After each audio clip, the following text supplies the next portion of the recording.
Hey, everybody. Welcome to another Bible study. Remember that if you ever want to ask questions or you have something that maybe even is a curiosity from a sermon or a previous Bible study, feel free to ask. You can email me or ask one of your leaders, and I'm sure I can get the question for you. All right, so we're getting to Genesis 9. We're moving along. We're not going to do chapter 10. It's just a post-Diluvian or post-flood genealogy, and then we'll do chapter 11. Then we're out of Genesis. So looking forward to enjoying this, but looking forward to getting to Ephesians. So here we go. We got Noah's covenant. This is called the Noah covenant, God's covenant with Noah. This is a famous one. This is about the why we have the rainbows, right? And the promise that won't flood anymore. There's a lot going on here, so let's move right into it. So God blessed Noah and his sons and said to them, "Be fruitful and multiply to fill the earth." So right away we're seeing what I'm going to call recreation. This is a recreation story. You're going to see very similar themes from chapter 1 to 2. You're also going to see a refall in a sense. It's not a refall. It's obviously the fall is still Adam and Eve, but whatever this new, or what I'm going to call recreation, so the waters have subsided, the earth has come out. You remember the water it subsides and earth is created in the creation narrative. When the breath comes upon it, it settles the waters. And so you've got this whole picture of there's the original creation, God calms chaos. Here we've had chaos released, as you would have learned on Sunday or the week before, and God judges chaos with chaos because humanity has become so chaotic because of the fall. And now we have recreation. But in this recreation story, we note that not only is there the blessing, but the curse is still there too. And that's what the Genesis account wants us to let us know. Post-Diluvian doesn't mean things have gotten better. In fact, in some ways, it's gotten worse. And the narrative even's going to go in and tell it's a weird way of doing it for us literarily, but when he tells a story about Noah's nakedness being shown, it's actually kind of pointing back to the original fall. So let's keep our eyes open for that. Be fruitful and multiply and fill the earth. We've got the blessing of the original. So we're seeing a recreation. The fear of you and the dread of you shall be on every beast of the earth, on every birds of the heaven, upon everything that creeps on the ground, and all that the fish of the sea.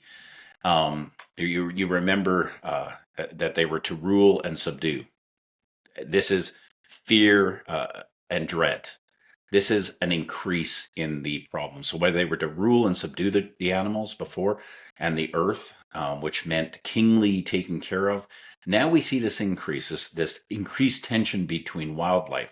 What he is talking about here is not all wildlife. He already had there's words in Hebrew. It's I'm not going to get into it that designated different types. There's the creeping things of the earth there, which means the small animals probably.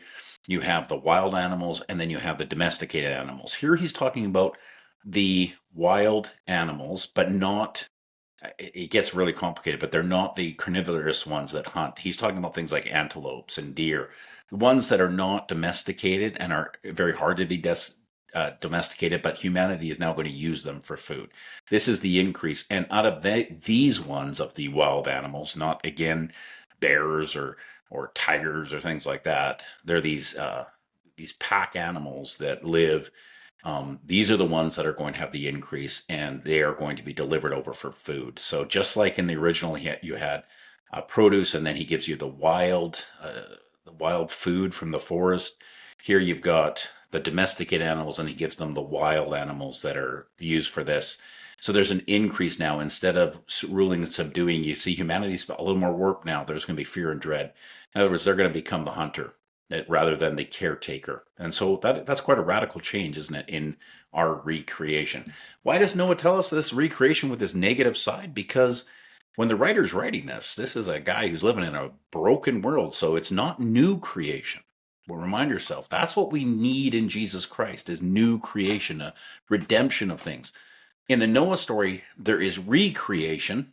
There is the fall still, though, and that still needs to be dealt with. And of course, we know that gets dealt with Jesus, and their new creation comes through him. So this is recreation, and the writer is trying to tell the people, listen, things are still bad, even though the blessing's been given in Noah.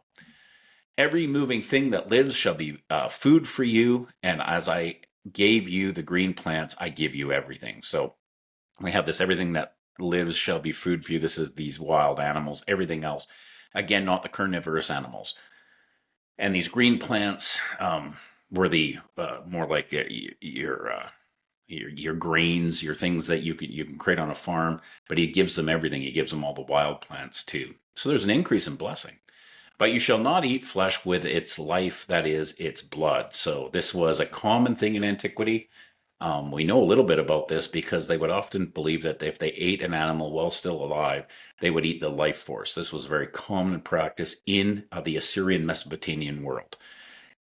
God is not on for that. He does not want them to eat living animals. That's what that means. They need to be dead. They need to be purged of their blood. That means they're dead. They need to be dead animals before you eat them. This is a caretaking for the animal, by the way. It's partly the way you treat God's creation and God's animals. This is a radical change from the gods of the pagans who gave these animals life, and you could drink the life in yourself. And that's what the pagan world. This is not on for God's kingdom. All right. And for your lifeblood, now he talks about human beings. And this is a really tricky text, just so you know, because this is the one that if you're going to make an argument for capital punishment today, this would be the one you go to. I am going to say that you are right to go to it. I have a caveat for that later I'll talk about. But this is the truth of God's creation, that human beings and their life is very important. You are made in God's image, is what he's saying. And if you kill, then your life should be forfeit. So he says, and your lifeblood, I will require a reckoning. From every beast I will require it, and from man. So whether an animal, you should kill the animal who kills a man, and a man who kills a man, or a human being who kills a human being. From his fellow man I will require a reckoning for the life of the man. So now what's interesting is God has brought judgment before with Adam, with Cain and Abel, right? But he also showed mercy. That's where you're going to get this hiccup. But it's God who exercises this justice. He's now passing on this justice to humanity. Do you see that? Before, it's God who brings the justice of whether somebody gets to continue to have life or not. Now he's saying, man, you bring your own judgment. Here's the right judgment. If a beast or an animal kills a human being who's made in my image, their life is forfeit. All right. Whoever sheds the blood of a man, by man shall his blood be shed, for God made man in his own image. Wow. Do we need a transformation of our theological perspective, don't we, when it comes to the life of human beings in our culture, which is just such a anyways, I could preach a whole sermon. Maybe I will on our death cult. I think we're in a death cult. People, the way they treat human beings and life in our culture is very sad. We do not believe anymore that man is made in God's image. And even the reason we punish for murder is not the reasons biblically they punished for murder. So, all right. And you, be fruitful and multiply, increase greatly on the earth and multiply in it. Does that sound familiar? It should. It's right out of the new creation, of the first creation. So recreation, blessings, warnings. You can see how this is written. Blessings at the beginning. Then you get the warning, and then you've got the what do you do with when somebody murders each other? We got Cain and Abel. You can see how the original creation story is told. And now you're back into this blessing again. So there's blessing and sin are there. Blessing and cursing are there in this recreation. Then God said to Noah and his sons with him, behold, I will establish my covenant with you and your offspring after you. So you've got this continuation of blessing and with every living creature that is with you. So now what we must remember too is unlike the pagan gods who didn't care about the created order, this God doesn't just bless humanity. He puts humanity, just like in the original creation story, in the same under the same umbrella, as it were, as of animal kingdom, so animal beings. So we are not we're there to tend and care, but we aren't somehow flying above them like some super spirit being. We are made in God's image. They are not, but they are part of our world. They're the goodness of creation. They're the order, and he's bringing this blessing to them too. The birds, the livestock, and every beast of the earth with you, as many as came out of the ark, and every beast of the earth. I will establish my covenant with you, and never again shall all flesh be cut off by the waters of the flood, and never again shall there be a flood to destroy the earth. Let's remind ourselves what the flood represents biblically. Chaos is released because chaos is reigned, so God has dealt with the chaos of humanity and the disorder of humanity, and he has judged it with chaos. He's allowed the chaos to come down upon it. It destroys what is there, and now he's recreating. He's decided to not do a universal judgment by releasing chaos again to destroy humanity's chaos. Does not mean judgment is stopped. It just means God's universal judgment is no longer going to affect this world. Now, of course, we have to talk about the end times judgment. That's very different. There's something about this world that won't be destroyed, though, in the end times judgment. There's something that's going to be renewed, which is a promise for creation, that groaning.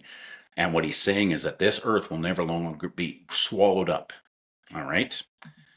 All right. And God said, "This is the sign of the covenant that I make between me and you and every living creature that is with you for all future generations."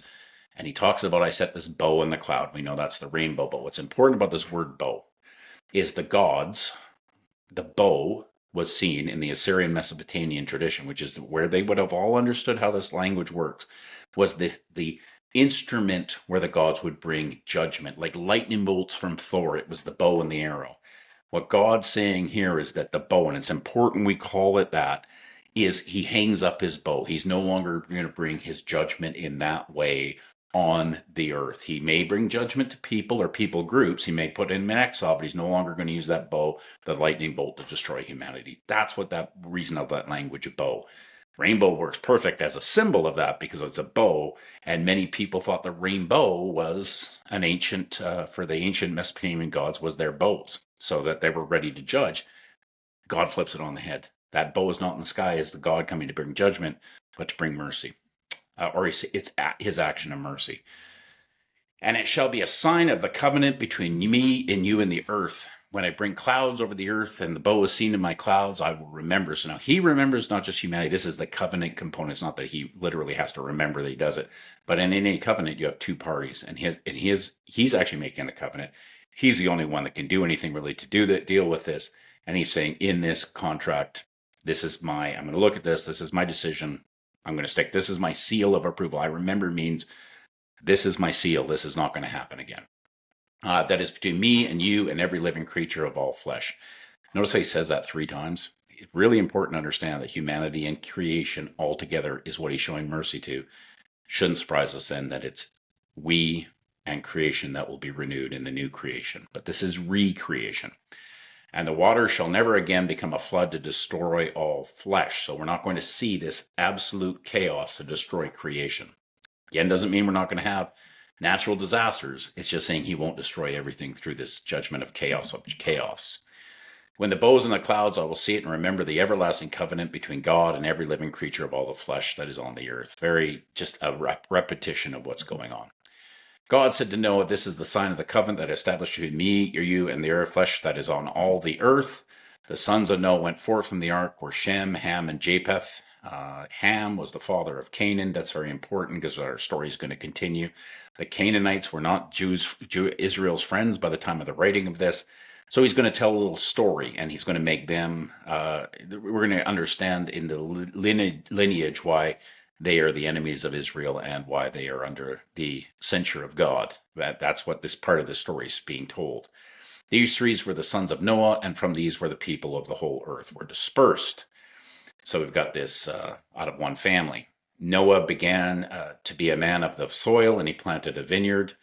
In other words, he's going to do that. And then we got this really weird text. I'm not going to even tell you. I don't know what it means. So I'm going to be honest with you. "He drank of the wine and became drunk and lay uncovered in his tent. And Ham saw the father of Canaan and saw the nakedness of his father and told his 2 brothers outside." What can this mean? Then he's going to be heavily judged, Ham, for this action. Is it just because he sees the husband? Well, the laying uncovered means to expose your intimacy in the ancient world. This is a possible and maybe even a probable reading, but maybe not. What is Noah's intimacy? His wife, sorry. His wife is his intimacy. By him being uncovered and he's showing his intimacy, his mother. Ham may have seen this. The theory is that Ham may have, instead of finding a wife and procreating, he finds erotic arousal to this intimacy of his father's that he shouldn't have, and he goes tells the brothers. That's a very possible interpretation. We don't really know. The important point is the brothers don't fall in that. But where we see the fall again is the woman saw the fruit. You see this language of the fall again, and this increase. There's something going on that they want to correlate between this incident and the incident of of Eve. So, but that's a literary thing, and you're just going to have to trust me on that. Then Shem and Japheth took a garment, laid it on both of their shoulders, and walked backward and covered the nakedness of the father. So are they covering the mom? And they're not. He comes over and says, "Oh, you should see mom over there," and they're like, "Well, no," and we're going to cover him up. Whatever. We don't know, but that's a possible reading. Their faces were turned backward, and they did not see their father's nakedness, which again might mean the wife, the intimacy. His nakedness could be his wife. That's language in back then. When Noah awoke from his wine and knew what his youngest son had done, he said to him, and then you have this proclamation of the father. So we begin this now. Now the fathers are going to give blessing or cursing on their children, just as God has brought blessing or cursing. You see the image of God being practiced through Noah. Cursed be Canaan. Why Canaan? Because remember who they're dealing with, the Canaanites. Even though it was Ham who did it, it's his child Canaan, and that's why the Canaanites. A servant of servants shall be to his brother. He becomes a slave. The worst theology, I must mention this was why in America in the 19th century that they believed they could enslave black people. They use this text.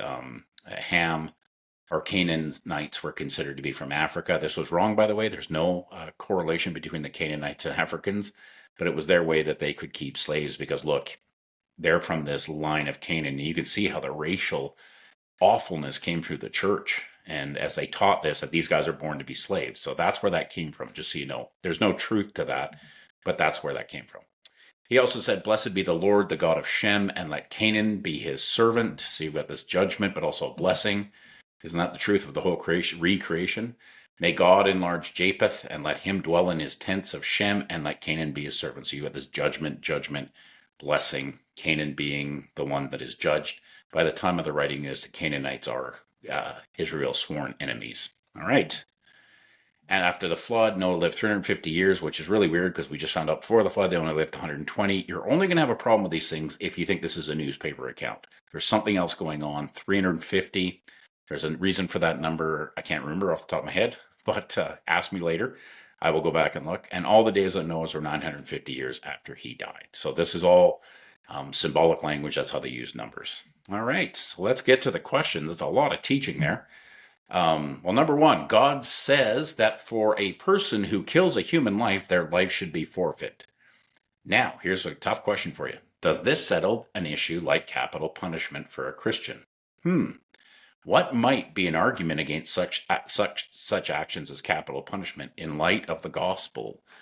So here's my question for you. What about Cain and Abel? The right thing was to kill Cain, but he doesn't. Why? What might that make for us to pause to rush to this text, even though it's the right thing, and I make that argument again, the just thing is to take the life. Why might we not? It's just something to think about, and you guys can argue amongst yourselves over this issue. All right. The relationship between humanity and the animal kingdom is further eroded in the Noah covenant. That's clear. What does this say to us about this recreation? What does God's censure say about his view of wildlife, his censure from us mistreating it? That's what I mean. So we have a deterioration between human and animals. What does this say about this recreation? And what does it say it's not yet? And I think we talked about that. And what does God's censure say about his view of wildlife? That he does not allow them to eat it while it was still alive, and that he cares about it, and we need to treat it well. All right. And finally, what does God mean that he will no longer destroy the creation with the flood waters? Think in terms of water representing chaos. Then, this is a tougher question for you. What does this reflect about the final judgment? And what might this mean about the hope for creation? Because there is something in this recreation that's pointing to the final judgment and new creation and this earth. All right? Have a great day.